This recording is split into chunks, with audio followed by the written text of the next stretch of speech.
I was just talking to someone who decided to quote me an article from BuzzFeed and tell me that Trump has increased drone strikes even on Obama by like 300% or some ridiculous fake news like that.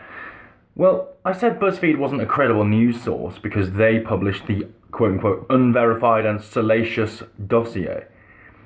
You remember the Pissgate dossier? That was complete lies. They published it, so they're a fake news agency. They're not even a news agency.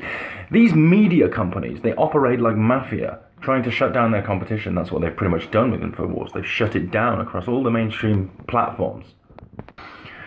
But that's not enough, because there are whistleblowers within CNN who say that they've been threatened, that if they don't run a smear piece on a certain person, that they'll be bullied and intimidated or sacked or whatever. They use blackmail on their own staff. They use blackmail on people like Mark Dice. They phone him up and say, if you don't give us dirt on so-and-so, we're going to do a hit piece on you, and you can't do anything about it. They bully judges. Judges in the Manafort case. The media is literally trying to bully the judge to give away the details of the juror. And all the confidential information, which is not supposed to be given away to anyone. Certainly not a lapdog corporate propaganda media conduit full of collaborators posing as hosts. There's no legitimate reason to continue the media. The media isn't providing a service. It's certainly not providing a news service. Anything that purports to be news is propaganda. Anything that they say is propaganda or fake news is probably actually news if it comes from an unfiltered source like WikiLeaks. So this person was forwarding me a BuzzFeed article. I said, it's not credible news, try again. And then they forwarded me the same article by NBC, and then the same article by CNN. And I was like, oh, someone really doesn't understand the paradigm. Someone doesn't understand the nature of the propaganda machine. Someone doesn't understand the whole point of a conduit. The whole point that it's not just one piece of media.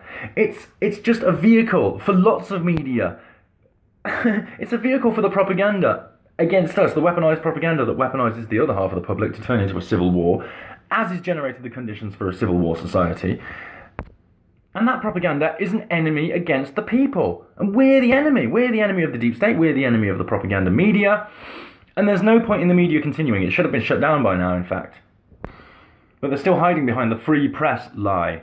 Because no one else has got free press. InfoWars didn't have free press. They haven't even got a First Amendment protecting them.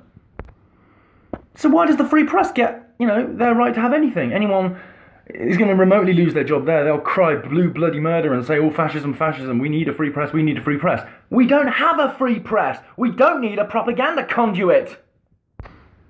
Huffington Post, which famously said, apparently there exists a tape of Trump in an elevator, but no one knows what he's doing or whether it's true because no one has seen the tape or whether it exists.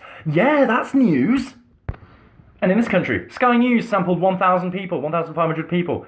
To use that small, tiny sample as a representative of the whole country to say that the whole country has changed its mind on Brexit. Talk about fake news. Talk about treason. It's not a game. These media companies are treasonous. They engage in mafia-like behaviour, bullying and intimidating everyone, threatening them and shutting them down, if they're not actually attacking them and actually shutting them down. That's the kind of mafia behaviour this so-called media is engaging in right now, every day. Behind the scenes far more than in front of the screens. And you just thought they were reporting the news. You sad, pathetic fools. The BBC also ran an article. It was like drunk woman raped by man on London Bridge or something. And it's like, it was a Muslim man.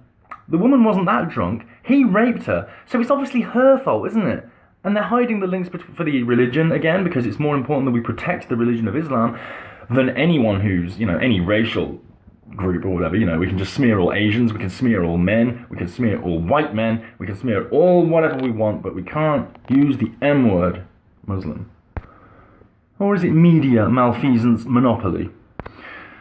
And Jack Dorsey, the CEO of Twitter, who seems to be on Alex Jones's side by saying that he hadn't broken any rules so we're not going to get rid of him, is now giving interviews to CNN so we know where his loyalties lie.